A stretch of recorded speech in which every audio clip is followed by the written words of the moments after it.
SMACC's Pre-Hospital Pre-Conference, where we spend a day getting together some of the most brilliant minds in pre-hospital and retrieval medicine. There are some studies that show absolutely no benefit to pre-hospital blood transfusions. And started developing this department, coordinating the whole emergency response. It's something a little bit different. It's a show, it's a conference, it's simulation. We purposefully try and involve our audience as early as possible. We had audience rants, we had experts like Lionel Lamont and his Paris SAMU team, where we did ECPR in front of everybody on stage. Will you take her hand and tell her you are just fine?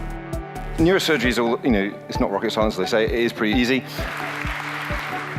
Preparation for Sydney in 2019 has already started. Come up with new ideas, take the feedback, that what people liked, what went well, what didn't go well, and we try and apply it for the future.